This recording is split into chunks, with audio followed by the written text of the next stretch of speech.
Welcome to Slow News Day Live. My name is Steve Poikinen. I'm here in beautiful Boulder Creek, California, and I'm excited about today's show. Joining me for the first time is the chairman and chief financial officer of Anonymous. That's a joke, kids. That's a joke. Okay. Folks, I am joined by your Mark Lubers. How's it going, man? How are you? Hey, thanks for having me. Absolutely. Thank you for being here. We just off camera, we were talking about some bullshit legislation being passed around the EU. So before we dissect what Anonymous is, let's jump right into that. Because I kind of feel like the US and the EU take turns being the testing ground for authoritarianism, and this particular piece of legislation is about as authoritarian as what the Earn It or Earn IT Act is doing for us on our end. So let's break down what TEREG is and does. Yeah, so I'm not sure if you guys are aware about what happened in the USA in 2018. There was a bill passed called the so-called FOSTA-SESTA bill. It pretty much said that website owners are responsible for the content posted by their users. And in that particular case, it was about human trafficking and exploitation. But the main thing about this is that it makes website owners responsible. So shortly after that, they started in the European Union with a thing we call ACTA 2, but it's pretty much called the Copyright Directive. And it had two articles in it, and the main thing was Article 13 back then, and that said that website owners are responsible for the content their users post. And in that case, it was about copyright. So let's say you have a news website, and you allow comments below your news articles. Someone posts a copyrighted picture in it, like a meme, like from Disney or whatever, and then you can be held responsible. So the result of this was that website owners, especially the small ones, now have to put in filters to not allow this because, of course, they can't pay for all these things. So we had huge resistance against this. Over 250,000 people on the streets all over Europe. Everyone was mad about it. We had 7 countries on our side. Eventually, we lost the vote, and it was accepted, and it has to be implemented within 2 years. And it's now about 1 year left, I think. But now they're taking it further. They're now introducing TEREG, so TERREG, and it is a so-called anti-terrorism filter. What it says is it is a filter against hate speech, against terrorism, against online terrorism. But it says that now, because website owners are now responsible for what the users do, it says, so whenever something like that is posted, the website owner has to remove this content within 2 hours, or he will be held responsible, and there will be like serious implications for the website owner. Now, for big websites, this is fine. They have the teams to do this, and if it's like really terrorism or whatever, they can remove it. But if you're the only website owner and you're alone, you have like a tiny website, yeah, you can't do this. You can't do it within 2 hours. Always, you have to sleep too. Like, something that's posted at night, you're sleeping, and yeah, you can do it. So that's a direct parallel of what the Earn It or Earn IT Act does, or it will do when it gets passed. And there's a set of arbitrary rules that you're supposed to follow to be a good internet user. And as long as you are a large platform and you're following the set of arbitrary rules that your CEO helped make, you're fine. But if you're a small website owner and somebody comes onto your website and does something that violates those rules, your website gets taken down, and you, as the small website owner, have no recourse, or no real recourse. So there's, I mean, this is basically complementary legislation. I remember when the EU lost the right to meme. I do. It was it almost like went by the wayside here, which I felt was kind of tragic, because again, it's, you know, we alternate being testing grounds for authoritarianism. So when this happens and there's no public outcry, it's it just gives the predator class more wind in their sails. You know what I mean? And they can come up with all kinds of more dark and tragic and fucking authoritarian legislation to force on us. Yeah, and then we're dealing with another problem. So I said, like, the small website owners can't do that stuff. So then they're left with only one option, and the European Union is already preparing this. They're building this huge automated AI system, and they're going to ask the small website owners to connect to this, so that they will automate it for them because it will be cheaper. That's disgusting. Yeah, it is. Just sign your whole website away, sign your whole life away to fucking Skynet. Everything will be fine, we promise. There's nothing shady going on here. We're the European Union. Why would we lie to you? That's gross. That is. And it's one of the reasons that we need an organization like Anonymous. So if you could just kind of walk us through the history of Anonymous, and then we'll get to K-pop as a way to finish that little lesson. Oh yeah. Hey, it's weird. I'm watching the stream too, so I see you talking at the same time.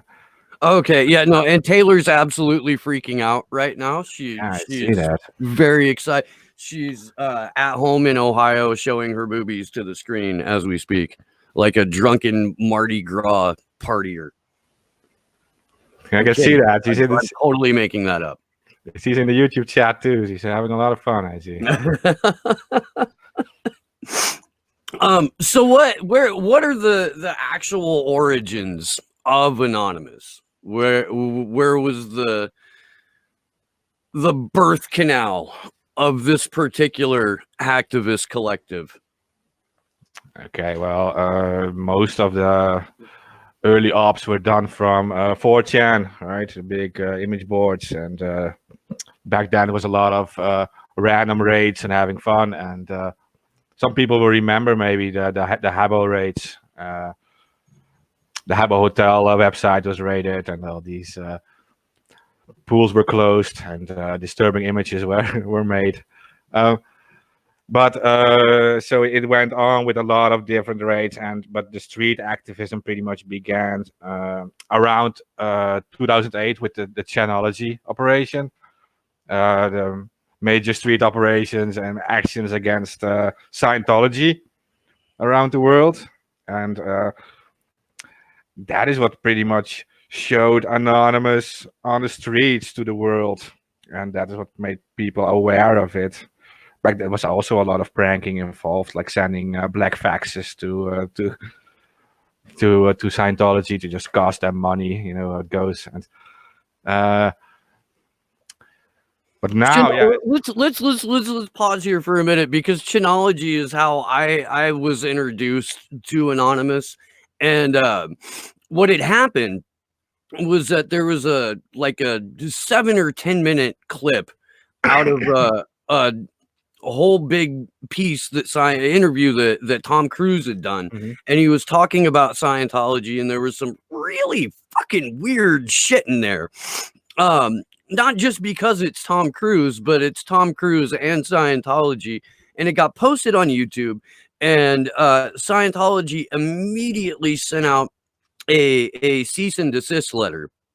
Yep. And the internet went, no, I'm sorry, but we're going to show people this. BuzzFeed picked it up. BuzzFeed got threatened with a lawsuit, and out of that grew the first real activism that came out of 4chan. And if you guys aren't if there are people who are watching right now who are God bless you not as old as me, there was a room in 4chan called B, and the whole purpose of B was to make you throw up in your mouth. But if you could become desensitized to what B was, then you could meet a handful of people who were also as twisted as you were, and then you could develop conversations and friendships after the fact. But Chinology was the first time that people got out into the streets, and that's also the first time that we saw the Guy Fawkes mask as the recognizable universal symbol for Anonymous. And then that just ensued with a handful of different high-profile ops, and then the FBI got involved very heavily. I don't know if you want to talk about that or not, but I'm always a proponent of outing rats, and in this case, that particular rat was a guy named Sabu, who went by the username Sabu. You can jump in at any point. Otherwise, it's just me rambling. Yeah, no. Like you were discussing about the Tom Cruise video. Well, I mentioned the Habbo Hotel thing before. That was a location where a lot of speech was restricted in Habbo Hotel. So what Anons back then did was they made disturbing pictures. They made like swastikas. They went like we're going to stand in a swastika formation, not because we're racists, but just because we want to do the stuff that is not allowed, because we want to be uncensored. And now you have the Scientology example where they tried to remove this whole Tom Cruise video from the internet, and it kept being posted again and again. There you see the first uprising for anti-censorship movement, and that is pretty much what it is about. Then you move on to exposing Scientology and the fact that they ask hundreds and hundreds of bucks an hour to give their members certain information that was already available with other people. And so we all decided to just publish this information for free. You don't have to pay for it. We'll just give you all this information, and you don't have to pay these hundreds of bucks an hour for it, because they're just scamming you, right? And then so in there you see this formation of mainly an anti-censorship movement back then. And then what you're saying, you go on to the IRC times in 2010 and 2011. Well, first WikiLeaks also comes into play, right? Because we were facing with WikiLeaks and all the releases done by WikiLeaks. WikiLeaks was facing their own form of censorship. There were attempts made to take down the website. The payment providers were blocking payments to WikiLeaks, donations. And that is also when Anonymous came into play with Operation Payback, when MasterCard and Visa and PayPal blocked donations to WikiLeaks. Anonymous decided to block the entire access to their websites. That was honestly a beautiful moment in internet history. I don't know if anyone currently watching is old enough to remember like great moments in sports history. That was a thing that they used to play during like halftime at a fucking football game when I was growing up. But great moments in internet history, Payback, one of the top 10 easily. There's even still, if you go on WikiLeaks YouTube channel, there's a fake MasterCard commercial that touches on it, and it's a couple of minutes long. It's fucking hilarious. You should go ahead and check it out if you haven't. Sorry, I didn't mean to cut you off there. No, you're right. But at the same time, what other internet activists did was Well, they tried to take down the WikiLeaks website, right? The government tried to do this. So what other internet activists did was set up mirrors for WikiLeaks. And WikiLeaks made a backup available for of its website and made it freely available. And others started to set up like copy websites of WikiLeaks. And I think at the end, there were about 2,200 copy sites of WikiLeaks online, making it like practically impossible to take everything down. Would always be something up, so the archive would always be up. And and look, I mean, that's fucking that, and that's just one side of what the attack on WikiLeaks was all about. And the two things happened out of that. Payback happened out of that, and an organization called the Freedom of the Press Foundation happened out of that. Julian Assange and the guy who started Electronic Frontier Foundation, John Perry Barlow, from the shadows, started this organization, Freedom of the Press Foundation. They named a number of people to the board of it, including John fucking Cusack for some reason. And for a number of years, they were simpatico. FPF helped set up a way for WikiLeaks to receive payments via third party donations so they could keep operating via third party. And this was in, I want to say 2011 or 2012. If you fast forward to 2016 and the release of the DNC leaks and the Podesta emails, Freedom of the Press Foundation really threw WikiLeaks under the bus. And the people who were on the original board and the current chairman of that board will now, like, only when pressed, discuss Julian Assange's situation.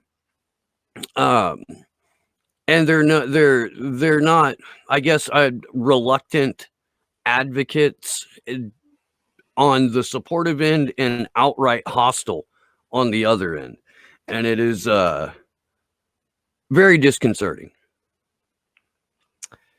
Yeah, because it is a totally partisan approach that, of course, isn't fair, because WikiLeaks was just exposing actual corruption of politicians. And if there was the same kind of dirt was available about the other side, it would be released just as fast. Because Assange always said, he said it in an interview, I think it was with Democracy Now! He said, I think choosing between Clinton and Trump is like choosing between cholera and gonorrhea, something like that, he said. So yeah. He's always been non-partisan, and like the truth is the truth. I mean, if you publish files about corruption and it's the truth, it's not like you're choosing to like badmouth one side. No, you're just releasing the truth. These are the facts. So yeah, do with it what you want. As far as I know, there are only two instances where Julian has advocated for a political party, and one was the Internet Party of New Zealand, which Kim.com and Susie Dawson were both instrumental in making that a reality. And the Iceland's Pirate Party, he on one occasion spoke out for. And to his credit, like, I mean, if I had to advocate for a political party, yeah, I'd say I'm pro Internet Party and I'm pro Iceland's Pirate Party. I wish that we had more of a Pirate Party presence. Which I'm never going to say 3 times fast. Pirate Party presence. That's a fucking tongue twister.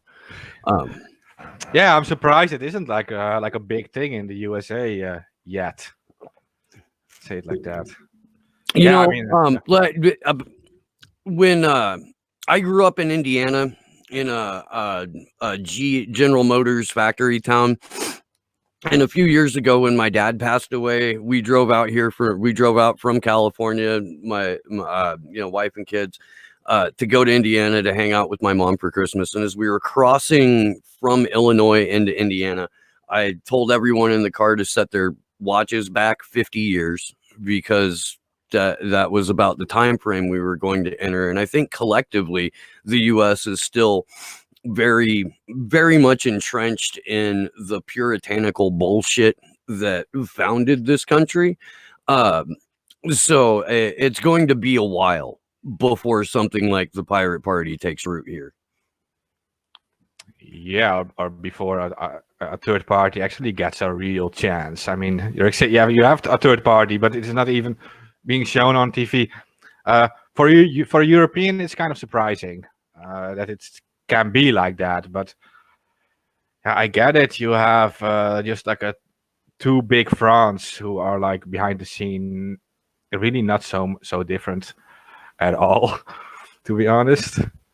At least for an outsider, I mean, I don't see much difference. It is just like it's pretty much they use the same talking points. They always they discuss about certain subjects. They seem to be like thrown at them from above, and they discuss these subjects, and you can't really go outside of this box. And that is sometimes it's sad to see.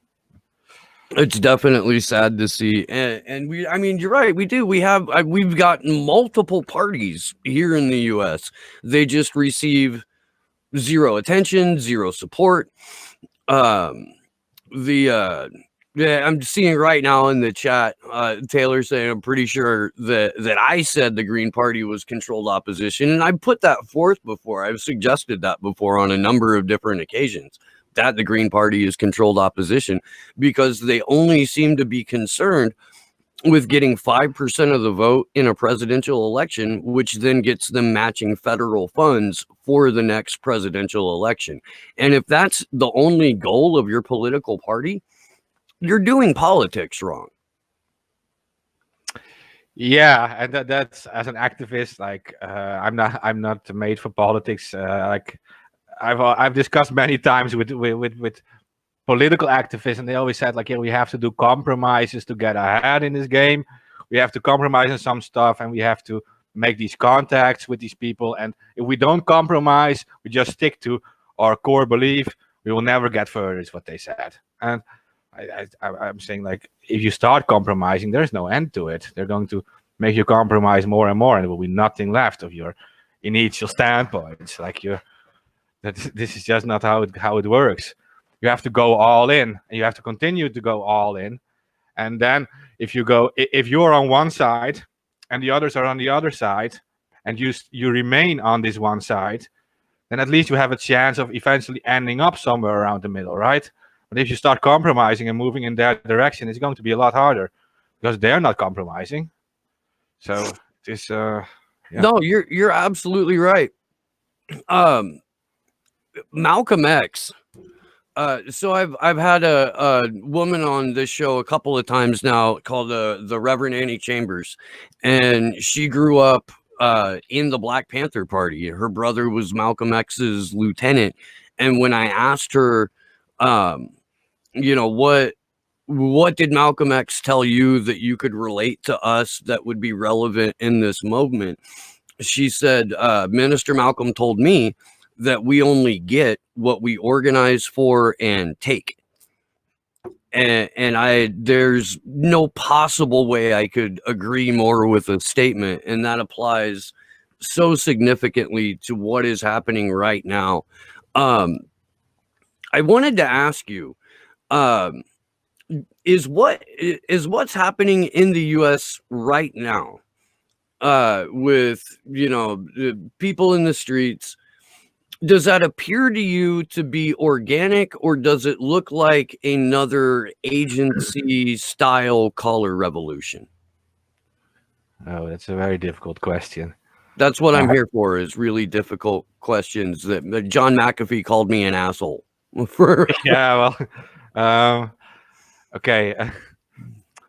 Well, you obviously see an innocent guy being murdered by a police officer, right? And that didn't just create anger in the U.S. It created anger all over the world, and we have the protests here too, and in Europe, and that's legitimate. Of course, people get angry about that. Police brutality, systematically over the last few decades. From an outsider, I see a form of like militarization of the police. It became worse and worse. At first, you had these Hollywood comedy movies of laughing police agents, and they were all friendly, always doing funny stuff as actually being normal people. And now, like, suddenly you see them going from blue to black, heavy armored outfits, and somehow they're becoming more violent and more authoritarian. And you see this slowly becoming worse, and then at some point you have this big clash against it, because it can only go so far, and then either it goes too far and there will be no going back, or there is like a turning point, and then people will actually attempt to stop all of this, and you go back to the start, to like where it all comes from. So that, I think, is a legitimate against police brutality, against authoritarianism. That I totally think is legitimate. But I do see outside groups. Yeah, I'm not sure if I should name them. You do see outside groups getting involved, and they are actually stirring up violence. They're also creating violence, and at some point you do see legitimate violence. People get emotional and they want to just show their anger. That's legitimate, of course. But you also see organized violence targeting specific buildings, even local shops, even local stores. I think, like, well, you've just been dealing with the whole lockdown. There are people already financially damaged by that. So why would you attack local stores, local businesses, and these things? And I think, like, okay, you're obviously not there for the normal people at such a point, because this is affecting them economically too. So the violence, the stirring of violence, I think is not a good idea, and I don't think that's completely organic. Some people benefit from it, and that's why I kind of like fear what is going on, what's going to result from it. But I mean, I agree with that, and we've talked about this a little bit, over the last week in terms of, whether or not violence has a place in this kind of protest movement. And the very first thing that I said to you was Malcolm X said, without the perception of, or without the threat of real or perceived violence on the part of the protesters, then the people who are peacefully demonstrating are just going to get fucking slaughtered. So I wouldn't lose any sleep if the front lines of this were armed protesters. But the kind of shit that we've seen, like you were saying, the smashing up of locally owned small businesses, the sort of wanton destruction that has taken place, that's a fucking op. That's agents provocateur. That's our CIA or undercover cops, and you see them. They wear matching fucking armbands so that they can identify each other when shit goes down, and they don't accidentally destroy one of one of their own. So I mean, it's a really like double-edged sword kind of thing, where it's almost like you want the threat of violence to exist as a thing, but you don't want your event to become violent because there are disruptors that have been sent to do that exact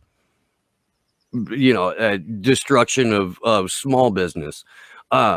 It's almost, I don't know, man, it makes my fucking head hurt. Yeah, but that was a very good point you made about the Malcolm X thing. Like, because I was asking you for advice on that too, right? Because I was like promoting the peaceful action, and then I was kind of like getting into a debate with someone else that, like, no, there has to be more violence, and we have to like finally take them all down, right? And I was like asking you for advice, and you said, like, yeah, you have to at least give the appearance that you're capable of using violence, because otherwise your peaceful protest movement will just be slaughtered, literally, because they're not scared of you, they're not intimidated by you. And I thought it was a very fair point to make, and I do agree with that too. Yeah, with such movements, it becomes so large that obviously some groups will, yeah, benefit from it too, and they will attempt to like steer it in certain directions. I do feel that like the reasons why it started are legitimate. I mean, we can all see how the police was militarized. We can all see how this changed over the years, and what's absolutely batshit about that is one of the people who are most responsible for the militarization of the police force in the US is the presumptive Democratic nominee for president, and that's Joe Biden. And there is so much video of him from when they were debating the 1994 Crime Prevention Act, where he's saying, you know, oh, this bill does everything but hang people for jaywalking, and it doesn't matter how, you know, these animals grew up. What matters is we get them off the streets. And it like the mentality that went into the militarization of the police is the mentality of a dictatorship or a, you know, a tyrannical government, and we were just expected to accept it. Like, oh, of course the police need surplus military. Of course the police need a fucking Humvee. Sure, why don't we? But, you know, roll out a fucking SWAT team that looks like they were extras in RoboCop. What could possibly go wrong? And now here we are in this moment where everything has gone wrong, except for we're not taking it anymore. So it's ultimately up to us what kind of protest or quasi revolution we want to have.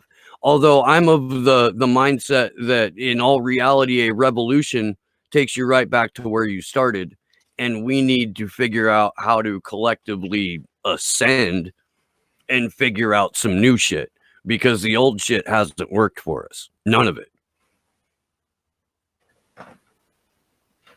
Yeah, no, exactly. And like that's the most scary thing. What you mentioned is what Joe Biden, who was actually in favor of this.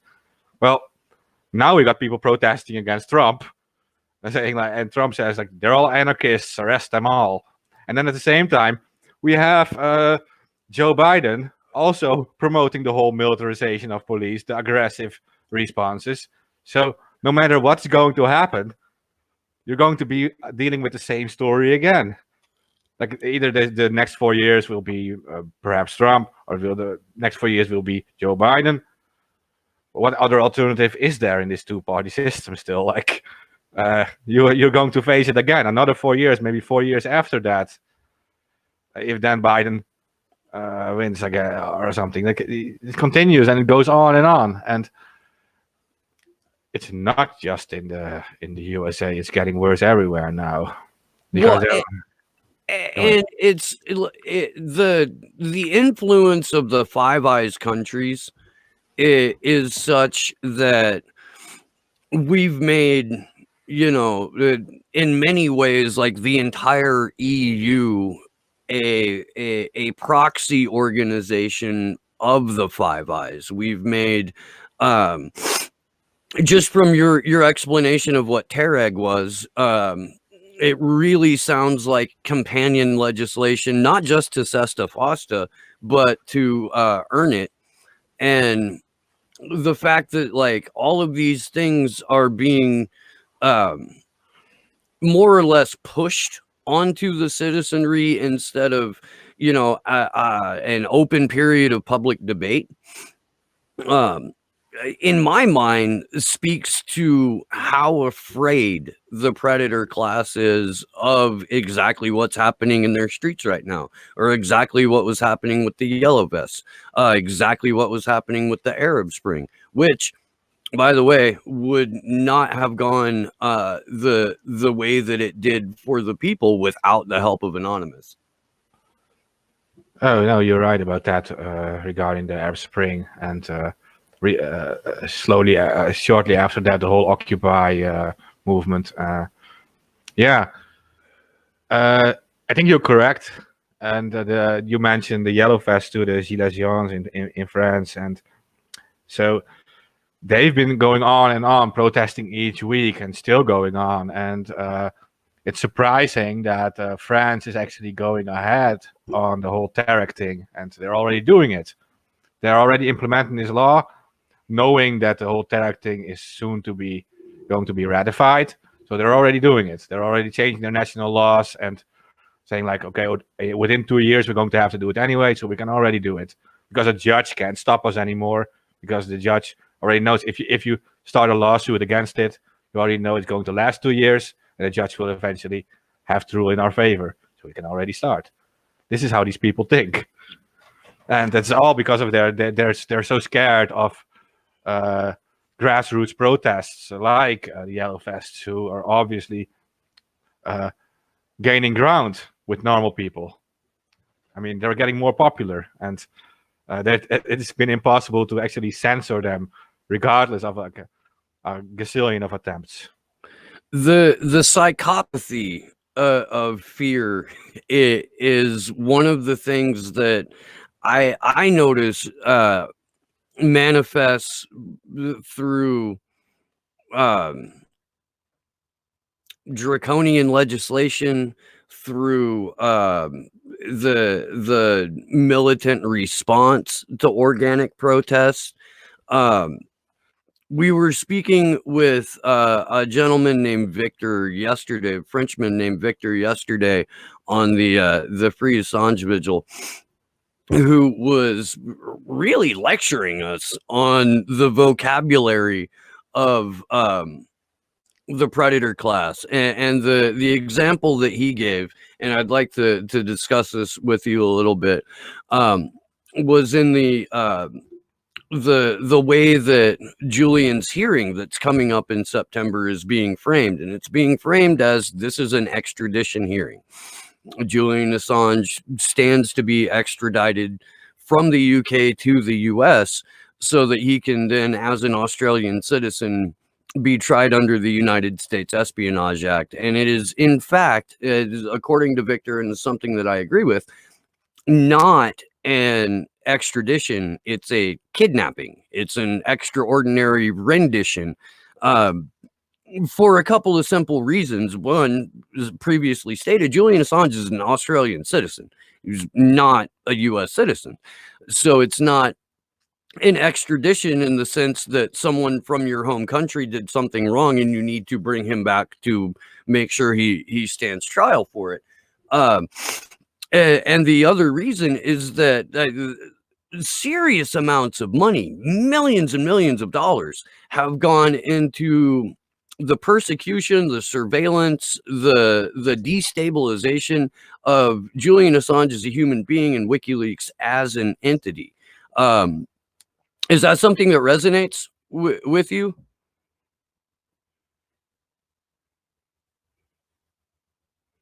Sleepy Josh hates dead air, by the way. He'll yell at us. You're muted, Mark. Oh, that's weird. Okay. Yeah, no, of course that resonates with me, and the whole extradition thing is strange anyway, because there is an exception for political prisoners, and that the UK signed this agreement with the European Council of Human Rights, so they have to listen to it.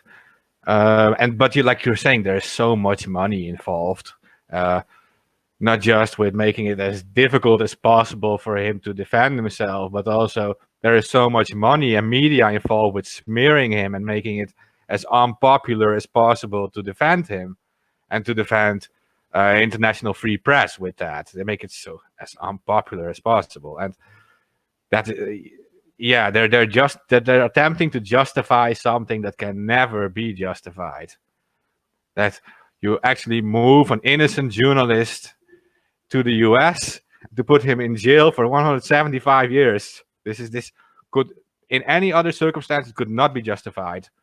So, but they have their whole the media strategy. They have it all well prepared, and yeah, it seems very organized. And like you're saying, it's more like a kidnapping, and a form of scaremongering towards other journalists.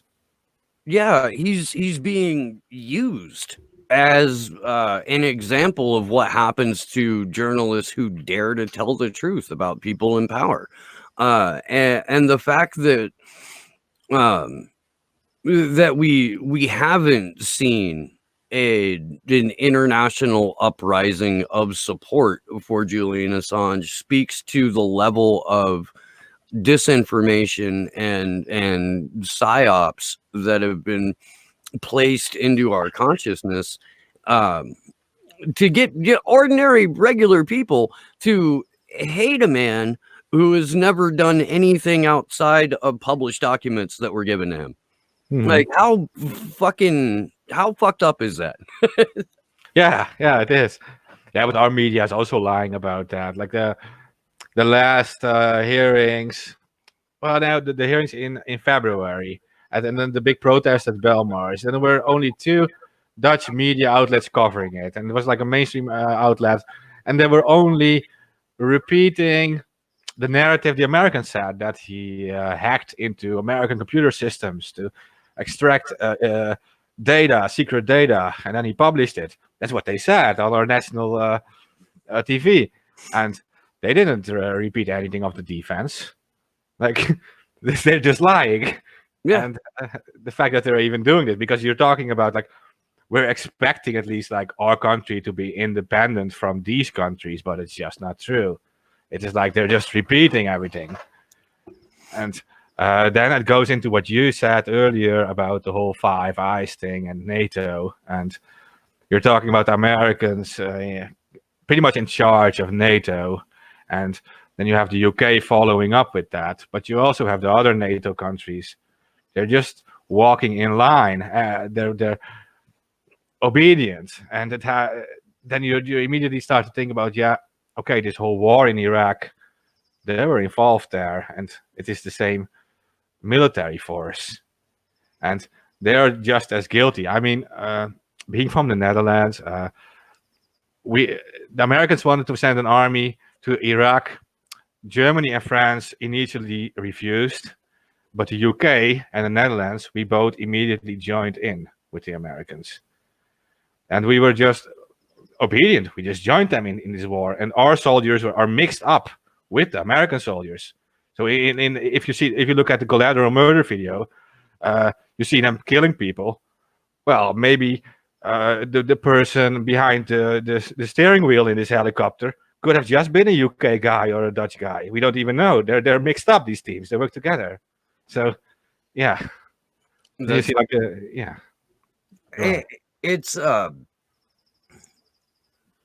the fact that George W. Bush tried to call that a coalition of the willing is one of the more ridiculous and Orwellian things. Like, I understand that the UK was, right there in the thick of it, mostly because Tony Blair was and is a murderous, inbred piece of shit. But the Dutch military jumping on board was a little bit surprising to me, to be perfectly honest. And I've spoken to a number of people who are now anti-war veterans, and when I brought up collateral murder to a person, they've said, "Oh, that happened every day. That happened multiple times a day." Like, they didn't even really understand why the U.S. government got as been out of shape about it as they did, because killing civilians from a helicopter is just sort of how we do war. And that, like, that admission was fucking, I don't know, kind of like gut wrenching to me. And that may be some like latent childhood propaganda and nationalism that bubbled up, like, but I thought we were the good guys, and now I know better. But it's just like, it's that particular video is never going to stop being upsetting. No, definitely. And the fact that they use these longer distance weapons, and now they're moving on to drones and further distancing themselves from this actual close combat battlefield. It only has to do with the fact that they have to be able to kill people without remorse, without any feeling at all about it. They're distancing. They have people behind like a computer screen from a drone shooting at people. They don't even. It's likely they don't even consider these people like them. They're so distanced from it, and they're so indoctrinated that these are just like terrorist pawn animals or something, that they can just shoot them, and that is what is very very scary, because this is how it's going to be fought in the future. Especially you have more AI and robotics being involved, and the whole drone thing. It is yeah, and you're talking about the whole dehumanization campaigns. Like, people are more angry about one U.S. soldier dying than 10,000 of Iraqi people dying. But all these people are just the same. This is just, everyone is a person. So that's what makes you so sad, right? I mean, yeah. There's a when you join the military, like, one of the first things that happens is you, as a you know, just a fucking kid in boot camp, you get your own individuality stripped away from you. You get your individuality broken down. You are no longer, fucking Joe Smith, who, thought that he was doing right for God and country, but you are just one particular cog in the machine that becomes the fighting force that you're a part of. And so when you lose your own individuality, it is vastly more easy for you to dehumanize another person. And you are brainwashed and indoctrinated into viewing an entire group of people not as people, but as just this nebulous concept of the enemy. And then those people come home. Those soldiers come home. And the vast majority of the jobs that are available to them are in some sort of policing, where your fellow countrymen now become the enemy. And the way that normal US citizens, Dutch citizens, UK citizens are treated by the police, especially from Iraq and Afghanistan forward, from not post 9/11, like, we are all just one homogenous group of enemies to these motherfuckers. And I'm amazed that we've been going for 50 minutes now already. That's fucking incredible. But there's something I wanted to run by you, and that is the pitfalls, the potential pitfalls of abolishing the police, because that's something that we're hearing about more and more frequently coming out of the protests here in the US. My initial thought is, fuck yes, let's abolish the police. And then there's a caveat with, if we do that, they'll just have private fucking mercenary armies in place of the police. And I wanted to know what your thoughts about that might be. yeah, you're right, and that's probably not going to make it any better. But what you can do is actually, the thing is, you need a separation between the justice system and the state. It needs to be more separated. Like, the police shouldn't automatically do all the tasks for the government and be obedient no matter what. You are, as a police force, you are supposed to be obedient to the law and only the law.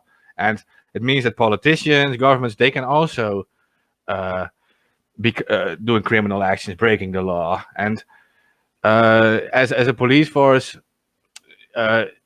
you're upholding the law means also for yourself. You're upholding the law. You need to uphold the law yourself. You can't do assault on people. You can't do these things. So there needs to be a separation. Like Montesquieu said, like there needs to be it is a different side of everything, and that's what we seem to forget. And that also has to do, I think, with what you also said, that it's a lot of veterans coming back from the war. They've had their obedience to the American military, the American state. They do the jobs for the state, fighting overseas against foreign countries, foreign enemies. Many of them are probably forgetting that they're no longer fighting foreign enemies and doing the work for the U.S. military. No, they're actually doing the work for the people, for the normal people. They're working for them, and I think that is what they're forgetting. And abolishing the police, I don't know what the alternative will be, because then you're probably talking about private companies or something. What is my thought? What I've advocated, and I did this about 10 years ago to a couple of Santa Cruz County sheriff's detectives that were like, we had like a resurgence of neo-Nazis up here in the mountains, and they initiated a task force to track them down. And I ran into one of the detectives in the grocery store. She was trying to like squeeze information out of a cashier that had homemade tattoos. So obviously in the detective's mind, anyone with homemade tattoos knows a Nazi, right? That's just how that works, which was new to me. But I interrupted and I was like, look, can we create a system where the police are like the fire department? Would that be possible? We'll give you guys a building to hang out at.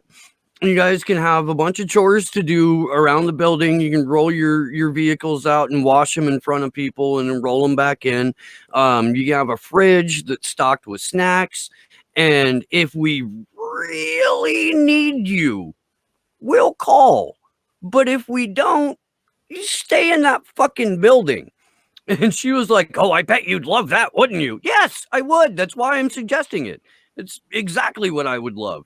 I'm not sure if we can achieve that, but is that something that sounds reasonable to you? Yeah, well, it sounds like a better option than what we have right now. Yeah. Yeah, but I don't see like much difference with the fire department on that.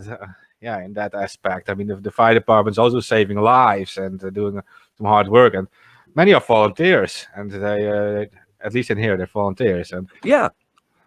Oh, I mean, we have a volunteer fire department here, and they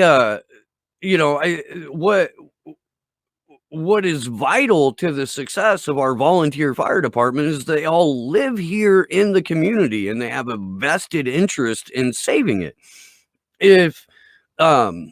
Whereas the police force, in many, at least metropolitan cities, up to 60% of the officers that go to patrol live nowhere near the city that they're policing. They have no connection to the people there. And if that's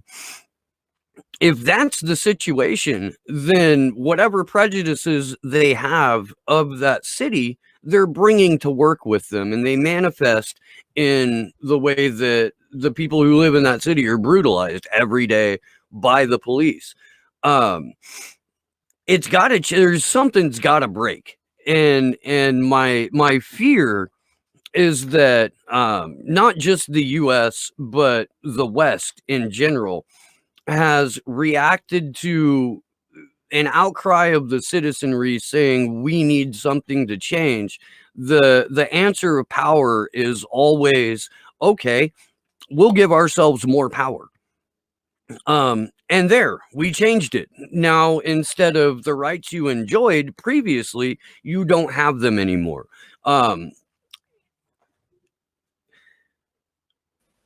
What is it going to take and we can wrap up after this question. But what is it going to take for people to I don't know, become cognizant of the fact that there are so many more of us than there are of them? And is this where K-pop comes into play? Is this where the K-pop stands? Like, Okay, so yeah, that is a very good question. Yeah. Yeah, because we don't recognize each other on the streets, and in that sense, we don't know who is awake to all of this and who isn't, and who is in support of this system and who isn't. And the K-pop is is a good example of it. They all move in a certain direction, and well, you witnessed it on Twitter, and they rated everything. Like they were going to stand up against this abuse of and this police brutality, and they just jumped in and they walked over every hashtag, they walked over every news post, and that's because they were united and they really believed in this. And they all also used these recognizable symbols. They recognize each other, they know who is who, even though they don't know each other. They know, like, this one is with us, and we support each other on that. Now, but there is like one difficult thing, and that is like, so you talked about like when do people realize that they are actually the majority? And so I was thinking about that too in the past, and you know, about these about the old Roman Empire, and about them wanting to give the slaves a specific bracelet to so the normal people would walk on the street and they would understand that these were slaves, and you have to treat them different than the normal people. And then they didn't do this because they realized, yeah, if we would give all these slaves this bracelet, the slaves would realize with how many they are, and they would immediately rise up because there were so many slaves. yeah. So it would perhaps be wise that if we are the silent majority anyway, that we have some way of recognizing each other. That we have some. Our friend Misty just suggested decoder rings. Yeah, yeah. Oh, we'll do his job. I mean, but that is it. Like we really don't know, and some of us are also scared to. Yeah, well, like online we can do whatever we want, but I mean, like on the streets, you're also scared to speak up for these things because you don't always know what others are going to think of it. Not all of us. I mean, like some just do it, but I mean, I can imagine that many people are scared to do it, and they just fear that they are the minority, while actually they aren't. Many people agree with them. Many people hate how it's become, the whole surveillance system, the police brutality, the militarization of it, the lack of privacy you have now, and the lack of freedom of speech you have now online too. And they're all noticing it, and this is such a huge majority, and people have to realize this. Yeah. I would be forever entertained if it wound up being 140 million K-pop stans that were the reason that a militarized global police force was defeated. That would give my cold black heart a chuckle, you know. It really would. Gerald Kelly, you can listen to I'm being asked if you have a YouTube account. There's Anonymous Bites Back. And Mark, why don't you go ahead and let everyone know where they can find you, and we'll wind down the show. I want to thank you very much for being my guest today and hanging out with me. Yeah, please let people know where they can find you. Okay. The most active we are on Twitter.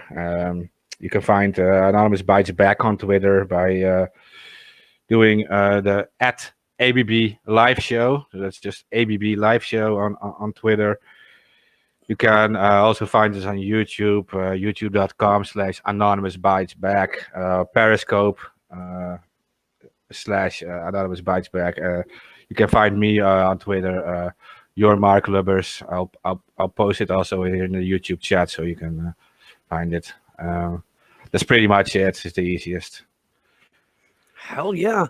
Well, I think that's gonna do it for this morning. I love you guys in the chat. You guys fucking rock. Thanks for hanging out with us. It's hell of a conversation that we just had here in this hour, and I hope that if you're currently watching, you've hit the like button and you've shared the video. Real quick, some like business I have to cover here. If you're currently a patron of Slow News Day on the Patreon, kill your fucking account. Kill that. Go over and roll that over to the Slow News Day Rockfin. Because it's kind of like Patreon, but you get access to everyone's content, not just mine. And generally, people are spending about the same amount of money. So kill your Patreon subscription. Support me on the Rockfin if you are inclined to do so. And from now until September, all super chats that come to Slow News Day are going to roll into the Action for Assange GoFundMe for our upcoming field trip to Washington, D.C. During Julian Assange's I'm not going to call it an extradition hearing anymore. During the show trial for the extraordinary rendition of Julian Assange to the United States. We're going back to DC. We hope to have a significantly larger number of people. Maybe we can get the K-pop stands up out of the woodworks internationally to come on board and support Julian Assange and free speech. I would fucking love that. But my work schedule is picked back up. I have like no fucking time anymore, so I'm still gonna try and do like 2 or 3 shows a week. Not positive that I can make that, but I'm gonna try. And we're still doing 2 free Assange vigils a week. So Tuesday night at 6 p.m. Pacific, 9 p.m. Eastern, and Saturday 10 a.m. Pacific, 1 p.m. Eastern. Make sure you're there for that. And yeah, thank you guys so much. I'll see you soon. Good luck to us all.